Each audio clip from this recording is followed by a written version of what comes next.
Ils ne veulent pas de ton bien. Ils ne veulent pas que tu réussisses. Ils sont jaloux.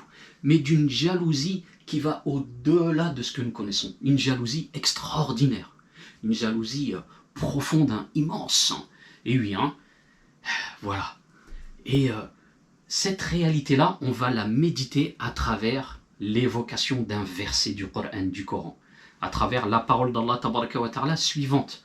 ما يود الذين كفروا من أهل الكتاب ولا المشركين أن ينزل عليكم من خير من ربكم والله يختص برحمته من يشاء والله ذو الفضل العظيم. Donc, que signifie ce verset pour ceux qui ne sont pas arabophones? En français, voici la traduction approchée. Ceux qui ont mécru parmi les gens du livre, ni les polythéistes, eh bien, n'aiment que qu'un bien, de façon générale, eh bien, vous soit envoyé de la part de votre Seigneur.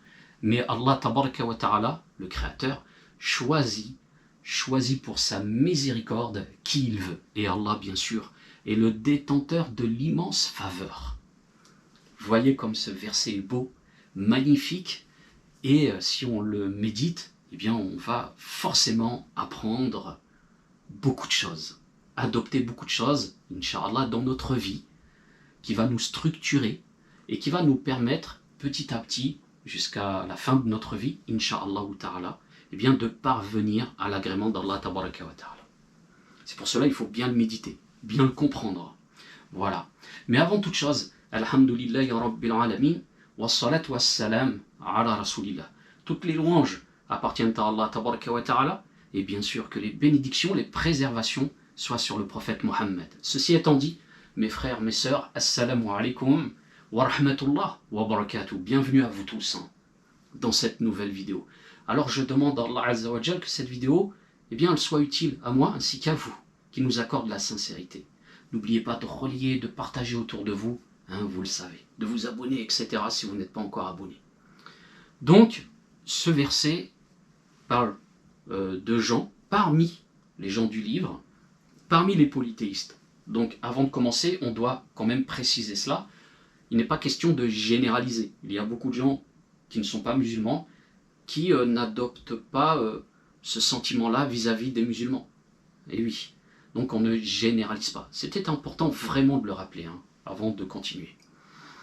Et ce verset, vous le savez peut-être, s'inscrit dans une séquence assez longue du Coran qui évoque le fait que beaucoup parmi les gens du livre et les polythéistes ne souhaitaient pas que la révélation, ce bien, notez bien cela, ce bien, ce khair, ne souhaitaient pas que la révélation descende sur le prophète Mohammed sallallahu alayhi wa sallam. Ils voulaient que cela cesse, qu'il n'y ait plus de révélation d'islam. Et c'est pour cela qu'ils n'aimaient pas cela, qu'ils souhaitaient que l'islam cesse, la révélation cesse. Et on ne s'arrête pas à ne pas souhaiter, ne pas aimer. Là, il s'agit de quelque chose de beaucoup plus profond. En effet, ce verbe, yawaddu, signifie un amour profond. Mais yawaddu, il ne voulait vraiment pas, quoi. Si je pouvais donner une intonation. Voilà. Ils n'étaient pas dans une simple indifférence. Non, ils s'inscrivaient dans une hostilité extrêmement profonde. Et cette hostilité profonde les poussait à ne souhaiter aucun bien, à ne souhaiter qu'aucun bien n'atteigne le croyant, ne parvienne au croyant. Hein. Et cette réalité-là, elle doit nous éduquer. Elle doit nous montrer beaucoup de choses à adopter dans notre vie de tous les jours. Une lucidité saine. On ne doit pas être parano ou quoi que ce soit, non. On ne doit pas être naïf. On doit adopter une lucidité saine. Oui, nous sommes entourés de gens. Parmi eux, eh bien, il y a des gens qui sont ainsi, qui s'inscrivent dans cette jalousie-là, qui va au-delà de la simple jalousie. Hein. Je vais expliquer, vous inquiétez pas. Et ce verset, il adopte un champ lexical qui nous amène vers une profondeur, quelque chose de profond, de considérable. Et oui, en effet, le mot khair, bien, ici, dans le verset, il est indéfini, nakira. Ça signifie donc, on a vu que ce verset s'inscrivait dans une séquence par rapport à la révélation. Mais comme il est nakira, et pour beaucoup de savants, eh bien il a une portée générale. Une portée générale qui va au-delà de la simple révélation. Et qui nous met en avant cette disposition de l'âme dans laquelle beaucoup s'inscrivent à l'égard du bien de l'autre, du bien notamment du croyant. Hein. Il porte une haine, une hostilité vis-à-vis de tout ce qui peut nous élever, de tout ce qui peut nous enrichir, de tout ce qui relève, voilà, on l'aura compris, du bien. Vous voyez la puissance de ce verset, Allahu Akbar. Et donc cette réalité-là, eh bien, elle met en avant qu'il existe une pathologie de l'âme, une maladie de l'âme, qui est tout simplement la haine du bien de l'autre, et très particulièrement du croyant musulman. Et oui, hein, c'est quelque chose de puissant, cette jalousie de l'envie d'avoir ce que l'autre a. Déjà cela, hein, cette jalousie qui consiste à avoir, de vouloir ce que l'autre a, etc. Donc il y a un sentiment d'animosité qui s'inscrit, mais c'est puissant. Voilà. Mais cette jalousie qui est évoquée dans le Coran, dans le verset qu'on vient de citer, elle est beaucoup plus puissante. Beaucoup plus puissante, comme le dit Ibn Qayyim al-Jawzi. Pourquoi? Tout simplement parce que, ici, il y a le désir actif que l'autre en soit privé. Et oui, hein, vous l'aurez compris. On voyait que cette séquence parlait que les croyants, les musulmans, soient privés de la révélation.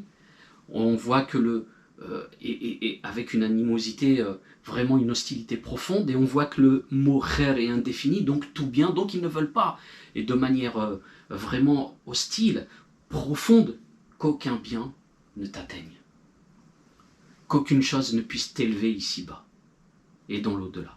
Donc cette forme supérieure de jalousie ici, vouloir l'appauvrissement de l'autre, jouir de sa disgrâce, de son malheur, eh bien, c'est quelque chose de gravissime. Contre quoi Allah tabaraka wa ta'ala nous met en garde dans ce verset. Les enseignements qu'il y a dans ce verset sont extraordinaires et ils font résonner en nous beaucoup de choses. Beaucoup de choses, vous allez voir de quoi je parle. Et oui, effectivement, on constate, tous on peut en témoigner, qu'il y a des formes organisées d'hostilité à l'égard des musulmans. Il ne s'agit pas d'une simple critique, hein. Ces formes organisées à l'égard des musulmans sont dans une hostilité même, hein, au bien-être des musulmans. Donc c'est vraiment une maladie du cœur. Et qu'Allah Azza wa Jal nous en préserve. Allahumma amin. Mais ce verset ne s'arrête pas là, il continue. Et que nous dit Allah Azza wa Jal? Eh bien il dit, mais Allah choisit qui il veut pour sa miséricorde. Rappelez-vous ce verset, la fin du verset. Et oui, hein, les clés de la réussite ici-bas et dans l'au-delà, elles sont entre les mains d'Allah Azza wa Jal, et non entre les mains de ces jaloux. Hein. Personne ne pourra empêcher ce qu'Allah Azza wa Jal t'accordera comme bien. Personne ne pourra l'empêcher.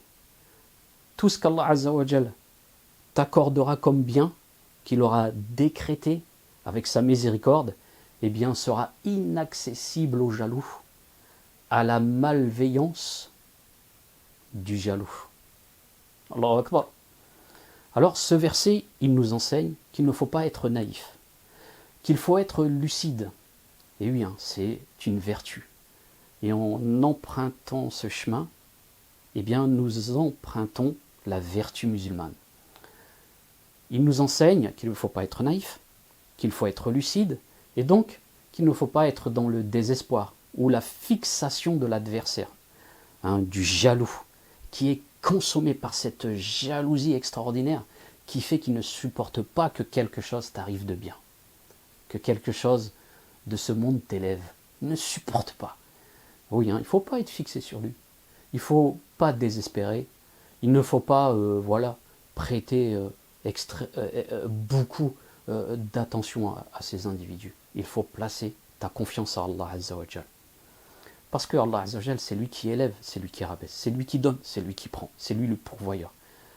Place ta confiance et on demande à Allah Azza wa Jal d'être de ceux qui placent leur confiance en Allah Azza wa Jal comme il le faut. Allahumma amin. Qui nous éduque sur cela.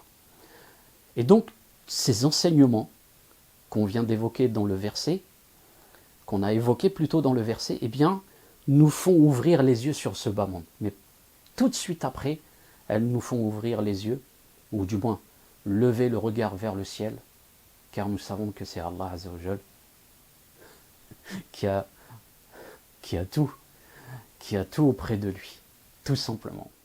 Voilà, cette vidéo est terminée. Donc qu'Allah Azza wa Jal vous préserve ainsi que vos familles, moi de même. Et vous pouvez, si vous le souhaitez, me retrouver sur Patreon. En effet, j'ai un Patreon Islam et Culture dans lequel il y a des articles, aussi des vidéos. Et vous pouvez aussi nous soutenir pour nous aider à créer une parole musulmane, Inch'Allah ta'ala. Donc sur ce, je vous laisse et je vous dis à bientôt pour d'autres vidéos. أقول هذا وأستغفر الله لي ولكم إنه هو الغفور الرحيم. السلام عليكم ورحمة الله وبركاته.